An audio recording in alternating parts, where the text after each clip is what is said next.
ಶ್ರೀ ಗುರುಭ್ಯೋ ನಮಃ. ಸದ್ಗುರು ಶ್ರೀ ಸಾಯಿ ದೇವಾಯ ನಮಃ. ಕನ್ನಡ ನಾಡಿನ ಸಮಸ್ತ ವೀಕ್ಷಕರಿಗೆ ನಮ್ಮ ಈ ಒಂದು ಸನ್ಮಾರ್ಗ ದರ್ಶನ ಚಾನಲ್ಗೆ ಸ್ವಾಗತ. ಈ ಒಂದು ವಿಡಿಯೋದಲ್ಲಿ ನಾನು ನಿಮಗೆ ಸಿಂಹ ರಾಶಿಯ ನವೆಂಬರ್ ತಿಂಗಳ ಸಂಪೂರ್ಣ ಮಾಸ ಭವಿಷ್ಯವನ್ನು ತಿಳಿಸ್ಕೊಡ್ತೇನೆ. ಅದಕ್ಕಿಂತ ಮುಂಚೆ ನಮ್ಮ ಈ ಒಂದು ಚಾನಲ್ನ ಲೈಕ್ ಮಾಡಿ ಮತ್ತು ಸಬ್ಸ್ಕ್ರೈಬ್ ಮಾಡ್ಕೊಳ್ಳಿ. ಮೊದಲನೇದಾಗಿ ಸಿಂಹ ರಾಶಿಯವರ ನವೆಂಬರ್ ತಿಂಗಳ ಮಾಸ ಭವಿಷ್ಯ ಹೇಗಪ್ಪ ಇರುತ್ತೆ ಅಂತಂದ್ರೆ, ಇವರ ವ್ಯಕ್ತಿತ್ವವನ್ನು ಮೊದಲು ಹೇಳ್ಬಿಡ್ತೀನಿ. ಇವರ ವ್ಯಕ್ತಿತ್ವ ಹೇಗಿರುತ್ತಪ್ಪ ಅಂತಂದ್ರೆ, ನೇರ ನುಡಿ ನಿಷ್ಠುರವಾದಿ ಇರತಕ್ಕಂಥ ವ್ಯಕ್ತಿಗಳು ಇವರು. ತದನಂತರದಲ್ಲಿ ಇವರ ಜೀವನದಲ್ಲಿ ಎಲ್ಲವೂ ಕೂಡ ಪ್ರಥಮ ವ್ಯವಸ್ಥೆ, ಪ್ರಥಮ ಆದ್ಯತೆ, ಪ್ರಥಮ ವಿಚಾರದಲ್ಲಿ ಇವರು ಇರಬೇಕು ಅಂತ ಬಯಸುವಂಥ ವ್ಯಕ್ತಿಗಳಾಗಿರ್ತಾರೆ. ಇವರ ಕುಟುಂಬ ಮತ್ತು ಪ್ರೀತಿ ವಿಚಾರ ನೋಡಬೇಕು ಅಂತಂದರೆ, ಮೊದಲನೇದಾಗಿ ಪ್ರೀತಿ ವಿಚಾರ ನೋಡೋಣ. ಪ್ರೀತಿ ವಿಚಾರದಲ್ಲಿ ಏನಪ್ಪ ಅಂತಂದರೆ, ಇವರ ಜೀವನದಲ್ಲಿ ಇವರ ಒಂದು ಮಾರ್ಗದರ್ಶನದಲ್ಲಾಗ್ಬೋದು, ಇವರ ಮುನ್ನಡೆತಲ್ಲಾಗ್ಬೋದು, ಇರ್ತಕ್ಕಂಥ ಕುಟುಂಬದ ವ್ಯಕ್ತಿಗಳು ಮತ್ತು ಇವರ ಧರ್ಮಪತ್ನಿ, ಮಕ್ಕಳು, ಇವರ ಒಂದು ಅಭಿವೃದ್ಧಿ ಚೆನ್ನಾಗಾಗುತ್ತೆ.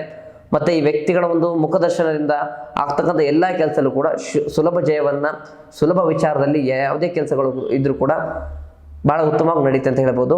ಮತ್ತು ಇವರು ಸ್ವಲ್ಪ ನಿಷ್ಠುರವಾದಿಯನ್ನು ಆಗಿರೋದ್ರಿಂದ ಇವರ ಜೀವನದಲ್ಲಿ ಮನೆಯಲ್ಲಿ ಸ್ವಲ್ಪ ಸಣ್ಣ ಪಟ್ಟ ಕಲಹಗಳು ಬರಲಿಕ್ಕೆ ಸಾಧ್ಯ ಇರುತ್ತೆ. ಯಾಕಪ್ಪ ಅಂತಂದ್ರೆ, ಇವರು ಯಾವುದನ್ನು ಹಿಂದೆ ಮುಂದೆ, ಇವರು ಜೀವನದಲ್ಲಿ ಯಾವುದೇ ವಿಚಾರವನ್ನು ಹಿಂದೆ ಒಂದು ಮುಂದೆ ಒಂದು ಮಾತಾಡೋ ವ್ಯಕ್ತಿತ್ವ ಇವ್ರದ್ದು ಆಗಿರೋದಿಲ್ಲ. ಮಾತಾಡೋಂಥ ಎಲ್ಲ ವಿಚಾರಗಳು ಕೂಡ ನೇರವಾಗಿ ಮಾತಾಡಿ ನಿಷ್ಠುರತೆಯನ್ನು ಕಟ್ಕೊಳ್ಳೋಂಥ ಸಂಭವ ಇವ್ರಿಗೆ ಹೆಚ್ಚು. ಹಾಗಾಗಿ ಸ್ವಲ್ಪ ಮಾತಾಡೋ ಭರದಿಂದ ಸ್ವಲ್ಪ ಕಡಿಮೆ ಮಾಡಿಕೊಂಡು ಏನು ಮಾತಾಡ್ತಿದ್ದೀನಿ ಅಥವಾ ಏನು ವಿಚಾರ ಮಾಡ್ತಾ ಇದ್ದೀನಿ ಸ್ವಲ್ಪ ಲಕ್ಷ್ಯ ಇಟ್ಟು ಮಾಡ್ತಾರೋದ್ರಿಂದ ಮನೆಯಲ್ಲಿ ಯಾವುದೇ ಸಮಸ್ಯೆಗಳು ಆಗೋದಿಲ್ಲ.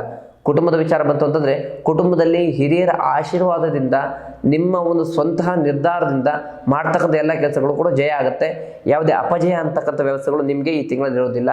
ಏನೇ ಮಾಡಿದ್ರು ಕೂಡ ಮನೆಯ ಗುರು ಹಿರಿಯರ ಆಶೀರ್ವಾದ, ಕುಲದೇವರ ಆಶೀರ್ವಾದ ಇಟ್ಕೊಂಡು ಮಾಡಿದ್ರೆ ಅದಕ್ಕಿಂತ ಬಹಳ ಒಳ್ಳೆಯದಾಗುತ್ತೆ. ಉದ್ಯೋಗ ಮತ್ತು ವ್ಯವಹಾರ ಸ್ಥಿತಿ ನೋಡೋದಾದ್ರೆ, ಉದ್ಯೋಗ ಸ್ಥಿತಿ ಅಂದರೆ ಇನ್ನೊಬ್ಬರ ಹತ್ರ ಕೆಲಸ ಮಾಡೋ ವ್ಯಕ್ತಿಗಳು, ಕಾಮನ್ ಆಗಿ ಇನ್ನೊಬ್ರ ಕೆಲಸ ಮಾಡೋ ವ್ಯಕ್ತಿಗಳು ಏನಾಗ್ತಾರೆ, ಮಾಡ್ತಾರೆ ಕೆಲಸವನ್ನು ಚೆನ್ನಾಗಿ ಮಾಡ್ತಾರೆ, ಆದರೆ ಪ್ರಶಂಸೆ ಅವ್ರಿಗೆ ಸಿಗೋದಿಲ್ಲ. ಅವರು ಕೆಲಸ ಚೆನ್ನಾಗಿರುತ್ತೆ, ಅದು ಪ್ರಶಂಸೆ ಇನ್ನೊಬ್ರಿಗೆ ಸಿಗುತ್ತೆ. ಇದು ಅವರ ಜಾತಕದಲ್ಲಿರುವಂಥ ವಿಚಾರಗಳು. ಯಾವ ಥರ ಅಂತಂದರೆ, ಮಾಡಿದ್ದು ಪ್ರಯತ್ನಗಳು ಇವರು, ಪ್ರತಿಫಲ ಅನುಭವಿಸೋ ವ್ಯಕ್ತಿಗಳು ಬೇರೆಯವರಾಗಿರ್ತಾರೆ. ಹಾಗಾಗಿ ಎಲ್ಲ ಕೆಲಸ ಮಾಡಿ ಎಲ್ಲ ವಿಚಾರದಲ್ಲೂ ಕೂಡ ಮುಂದೆ ನಿಲ್ಲಿ, ಮಾಡತಕ್ಕಂಥ ಎಲ್ಲ ವಿಚಾರಗಳು ಕೂಡ ನಿಮ್ಮದು ಶುಭವಾಗಿರುತ್ತೆ. ಯಾವುದೇ ಸಮಸ್ಯೆಗಳು ಇರೋದಿಲ್ಲ.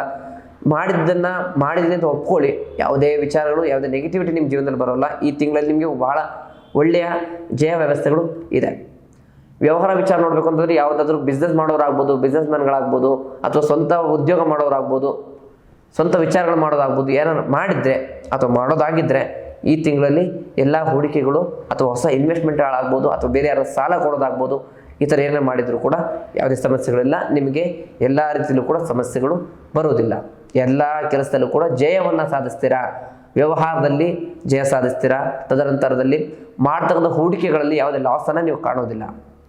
ಆರ್ಥಿಕ ಸ್ಥಿತಿ ಬಗ್ಗೆ ನೋಡೋದಾದರೆ, ಪರ್ಟಿಕ್ಯುಲರ್ ಆಗಿ ನೀವು ಎಲ್ಲೇ ದುಡ್ಡು ಇನ್ವೆಸ್ಟ್ಮೆಂಟ್ ಮಾಡಿದ್ರು ಕೂಡ, ಎಷ್ಟೇ ಹಣವನ್ನು ಬೇರೆಯವರಿಗೆ ಕೊಟ್ಟರು ಕೂಡ ಅದನ್ನು ಹೇಗೆ ರಿಕವರ್ ಮಾಡಬೇಕು ಅನ್ನೋ ಒಂದು ಸಾಮರ್ಥ್ಯವನ್ನು ನೀವು ಹೊಂದಿರ್ತೀರ. ಹಾಗಾಗಿ ಕೊಟ್ಟು ಅವ್ರು ಕೊಡ್ತಾರೋ ಇಲ್ವೋ ವಿಚಾರನೋ ಹೌದೋ ಅಲ್ವೋ ಅಂತ ನೀವು ಮನಸ್ಸಲ್ಲಿ ಕೊರಗುವಂಥ ಸಂಭವ ಬೇಡ. ಕೊಟ್ಟಂಥ ಹಣಕಾಸು ಬಂದೇ ಬರುತ್ತೆ. ಮಾಡಿದಂಥ ಹೂಡಿಕೆಯಲ್ಲಿ ಲಾಭ ಕಂಡೇ ಕಾಣ್ತಾರೆ. ಈ ತಿಂಗಳಲ್ಲಿ ಯಾವುದೇ ಸಮಸ್ಯೆಗಳೆಲ್ಲ ಶುಭ ಆಗುತ್ತೆ. ಇವರ ಆರೋಗ್ಯ ಸ್ಥಿತಿ ನೋಡ್ಬೇಕಂದ್ರೆ, ಇವರಿಗೆ ಯಾವುದೇ ರೀತಿ ಆರೋಗ್ಯ ಸ್ಥಿತಿ ಇರೋದಿಲ್ಲ. ಸಣ್ಣ ಪುಟ್ಟ ಸಮಸ್ಯೆಗಳಿದ್ರೂ ಕೂಡ ಇವರು ತೋರಿಸ್ಕೊಳ್ಳಲ್ಲ. ಮನೆಯಲ್ಲಿ ಇರ್ತಕ್ಕಂತಹ ಮಕ್ಕಳಿಗೆ ಸಣ್ಣ ಪುಟ್ಟ ಆರೋಗ್ಯ ಸಮಸ್ಯೆಗಳು ಕಂಡು ಬರುತ್ತೆ. ಈ ತಿಂಗಳಲ್ಲಿ ಸ್ವಲ್ಪ ಮಕ್ಕಳ ವಿಚಾರದಲ್ಲಿ ಎಚ್ಚರಿಕೆಯಿಂದ ಇರೋದು ಬಹಳ ಒಳ್ಳೆಯದಾಗುತ್ತೆ. ಅದನ್ನು ಬಿಟ್ಟು ಇವರಿಗೆ ಯಾವುದೇ ಸಮಸ್ಯೆಗಳು ಈ ತಿಂಗಳಲ್ಲಿ ಗೋಚರ ಇಲ್ಲ.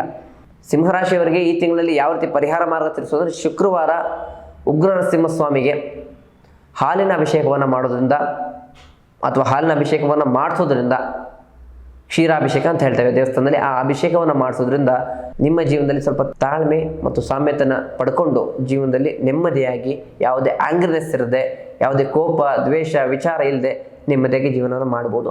ಹಾಗಾಗಿ ಬರ್ತಕ್ಕಂಥ ಶುಕ್ರವಾರ, ಪ್ರತಿ ಶುಕ್ರವಾರ ಬಹಳ ಒಳ್ಳೆಯದು, ಅಥವಾ ತಿಂಗಳಲ್ಲಿ 1-2 ವಾರ ಹೋದರೂ ಕೂಡ ಬಹಳ ಒಳ್ಳೆಯದು.